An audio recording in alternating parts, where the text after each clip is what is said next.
Hello, everybody, and welcome back. My name is Roscoe Rainbow, and you are listening to Confessions of a Cheater podcast. I am so sorry for leaving you guys alone for so long. But in all honesty, if I can be transparent with you guys, it took a lot out of me to get those previous 6 episodes. I've been holding on to them, I've been praying over them, perfecting them, and I released them. And now that I've released them, it's kind of out of my energy. So I'm proud to say that I no longer think about this situation so heavily. I no longer want to think about it. So I did the intermission. I took a little break. Life has been up, down, and twisted since then, but that just gave me more time to finish off the podcast for you guys. So I have spent a lot of time thinking, a lot of time reflecting, pulling a lot of memories out of the memory bank for you guys. I feel like there's just a few more things to touch on regarding the Confessions of a Cheater, especially on my side, because again, this isn't to bash my ex. This is really just to get everything off my chest. You know what I'm saying? Like, I really don't like people ignoring communication because I gotta get it out. You know what I'm saying? I'm not about to harbor this for X amount of more years, so I'm just about to put it on. And unfortunately, we're in the technology age, and we have a thing called the internet. So my defense, I feel as if it makes sense if I put this in poetry. You know what I'm saying? I'm not putting no names. Only about 6 people in the entire world is gonna know who I'm talking about specifically. So why not? Also, I feel like I'm gonna be really, really famous one day, so I want to put all of my skeletons that most people dish into their closet. I would like to go ahead and pull it out, put everything out in the light, so I'm not hiding nothing, I'm not being mischievous in any kind of way. This is who I am, this is the person I am, and this is why I do the things I do. So, welcome to episode 7. Um, I feel like I've been running from this episode because it brings me to a lot of truth, and truth is really hard to face sometimes. You can run, you can run, you can run, but you can't hide from it. And the truth is, I never knew what love was. Like, even for me to have a memory of cheating or being a cheater means that I never loved my partner at all. You know what I'm saying? Even to be cheated with, you never loved your partner, or I never respected your partner. I never respected you or your relationship to even, be entangled with you in a sexual manner. So I feel as if learning love was the most important thing to do, because I can learn all of this and move forward to somebody that completely deserves true love and happiness in their life. And unfortunately, I have these people that I hurt along the way, but this person specifically who this episode is about is the only person that came back to reach out. And she does this often. She reaches out all the time. She used to reach out on my birthday. It used to get me in trouble in my relationship, because why is your ex reaching out to you telling you happy birthday? Like, tell her to leave you alone. And this girl just would not leave me alone.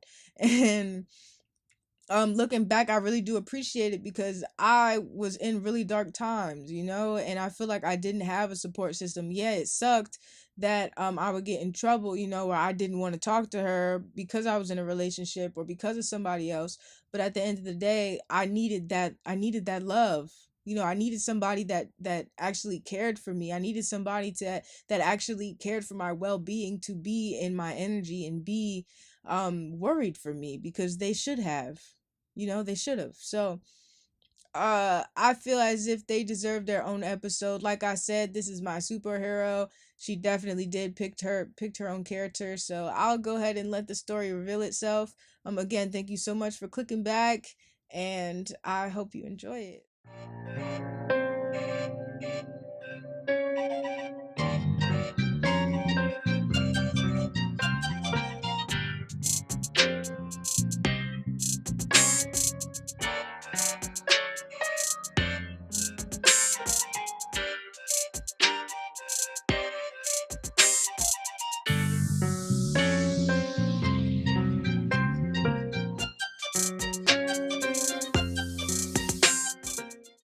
Have you ever fell in love when you weren't supposed to? That's exactly what happened when I met this Leo. It was never supposed to happen. The love was just desperately needing to be reciprocated on both ends. So it fell into our laps for a new love cycle to begin. Right place, right time. While I was single and exploring my options, and allegedly my ex had been screwing the Taurus, I took it upon myself to get close to a Leo to learn how to roar. She taught me about self love, and that's how it became such a natural, safe space. And our relationship lasted for a while. It's an accomplishment for me because my past relationships usually don't last past 11 months.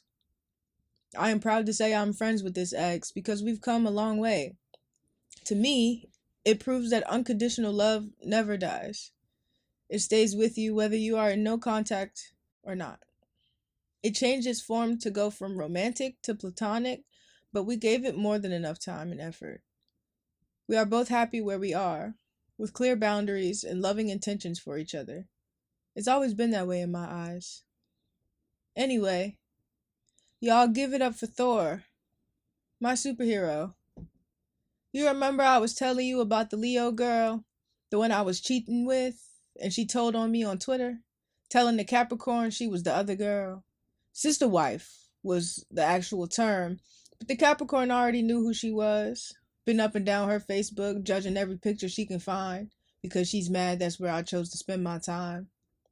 The Capricorn and I weren't even together when I met the Leo, so it's funny to get a call at 5:45 a.m. to argue just to ruin my day. Who is this girl? She says. I wasn't even technically cheating with the Leo, but the Capricorn was guilty by me finding someone who was willing to love me properly.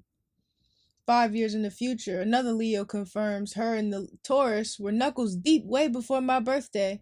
But I always suspected something was going on because the Taurus would take her to work every day. And personally, I'm not doing shit for a bitch that ain't mine. So I see why my spirit had to move differently at that time.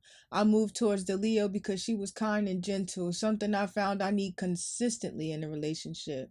I am meant to live a soft life, so don't come treating me like how your parents did. The Leo and I were inseparable, always giggling, deep conversations, and intimate moments. Those things you should absolutely look forward to when you are enjoying somebody. It was new and beautiful. I'm sure my ex felt the same way about the Taurus. I always felt guilty for moving on. I didn't care about the physical cheating because I always knew the Capricorn was where my heart belonged. Is that so bad, though? We didn't have intimate sexual moments. It honestly felt like something else to me. Forced? Because if I didn't want to have sex with her, she wouldn't want to talk to me. We would rub each other's feet in a 69 position. That felt way more like sex to me. She knew my kinks, knew exactly where my foot was hurting while I was exploring her pains for the day too, releasing them, understanding each other, of course, a Capricorn's love language for someone to relieve them from their work stress. I remember one day, it was my freshman year in college. I was sick as a dog. I asked if I could skip class and come over because I wasn't feeling well. She said fine. I lived about 45 minutes away but fell asleep as soon as I laid down. I opened up my eyes and woke up to her talking to her best friend on the phone, saying, for all of this, she could have went home. And I tried not to cry. I tried to force myself back to sleep. She didn't offer any medicine, not even a hug or something to drink. And when it was time to go to sleep, best believe she was asking for something more from me. It hurt even to be there in that moment, with my nose dripping and my body tired. I did what I had to do because I knew that's what she expected every time. We weren't intimate. It wasn't special, more like required. But with the Leo, we didn't even talk about sex. That was something we didn't even desire. And for that, I appreciated her even more, to a point I started crying. The Capricorn and I went back and forth in our relationship, which meant I had to keep leaving the Leo behind. After the third time, I told the Capricorn straight up, I'm not leaving her alone this time. Imagine how much I already put her through. She didn't like that answer. It pissed her off, actually, because she loved the fact I was letting go someone I truly enjoyed so she could turn around and hide her hand from the world. She knew I didn't offer the Leo a friendship because it wasn't something I wanted with her. So the Capricorn made it seem like the Leo was just being nice to me, saying she would only do things to get what she wanted, even if that meant playing nice by me losing weight. Deep down, I knew that wasn't true. Because the third time of getting back together, I kept the Leo a secret. I snuck around and had my cake while eating it too. They looked around to see I had nothing left. In the end, but crumbs. It was selfish, I know. I could have just told the Capricorn no, but my heart wouldn't allow me to.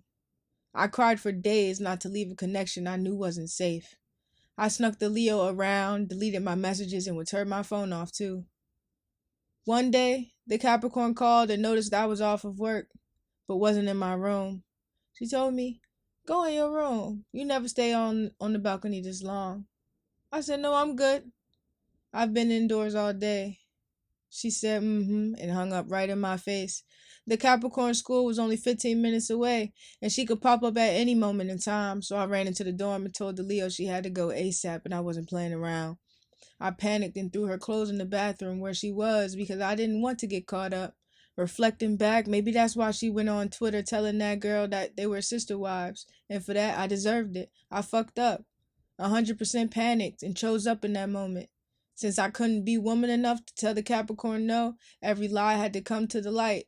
Unfortunately, hers just took some time, and mine was here to come right now. The Capricorn called and said she never wanted to speak to me again. Definitely crocodile tears. Looking back, I shouldn't have cared that much. It broke my heart, though, the fact I couldn't reach out to my first love. But in actuality, it was right under my nose. Love never left my side. Love is the truth, and it had to balance out some things in my life. The Leo always told me she was the one. I never believed her until now. The love I have been seeking within the Capricorn was always within the Leo, because she reciprocated my energy without harm or deceit. I just had to break that love spell to clearly see. There was always an ultimatum which stressed me out, not to want to choose better for myself. I just wanted peace, which was disguised as chaos with history. Give me some grace, I was still asleep. When it came out that I was cheating, quote unquote, and the Capricorn broke up with me, not even 2 weeks later, the Taurus posted a picture of herself in the Capricorn's room. The Capricorn goes off to say that she does what she wants, and that doesn't concern me anymore. But then I deep dove into their photos to see a picture with wedding rings on their fourth finger. I should have known, but the autism weakens my heart in some way. It makes me gullible, because I truly believe what people have to say. It's easier now that I'm diagnosed, but looking back, I just want to give my younger self a hug. I was just a pure soul being locked up like a caged bird, wanting to sing but couldn't move without feeling harmed. I always asked God why I had to experience the life of a cheater, but now that I am where I am spiritually, I still believe everything happens for a reason. When I told the Capricorn how many times I cheated on her, I believe she upped my score. And the amount of lies I already caught her in after this BS, I wouldn't even believe her if she tried to deny it anymore. She called me a whore for so many years, and I don't even have it in my heart to call her worse. Hi, guys. Again, thank you for listening. I hope you enjoyed this. No lie, I feel like there's some kind of like maturity from episode, 1 through 6 to this one. I feel like different. My perspective is different. My energy is different towards the characters in the story. And I manifested that. I'm happy for that, because I'm healing and that's good. I see the number 66 because I truly am reflecting on how things used to be, and yeah, the past, but also last year. It's 2025 now. It's coming up on Valentine's Day, and I'm realizing that a lot of these stories or a lot of these moments happened around this time.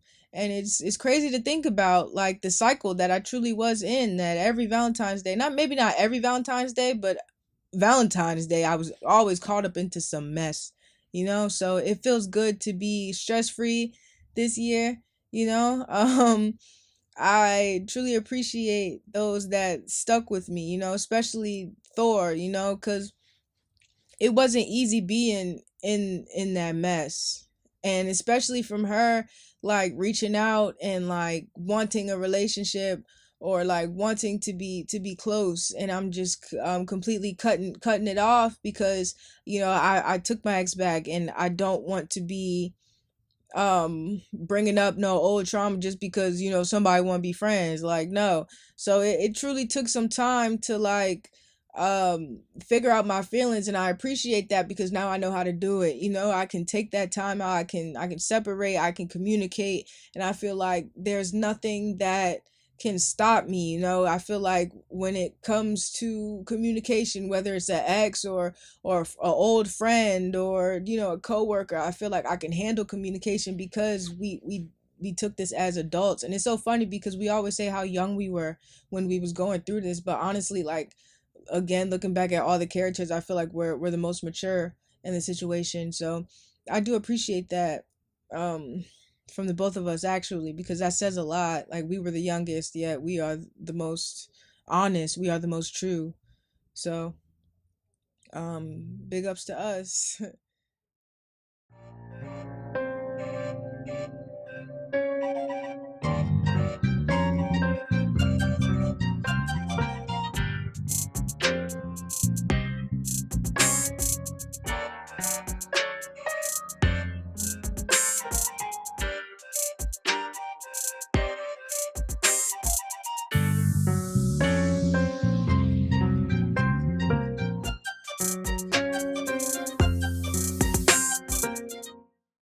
I want to remind you guys that um it is a full moon in Leo, definitely coming up. And I know this is a timeless reading, but right now it applies to me specifically, so maybe you guys will get this when you get this, you know.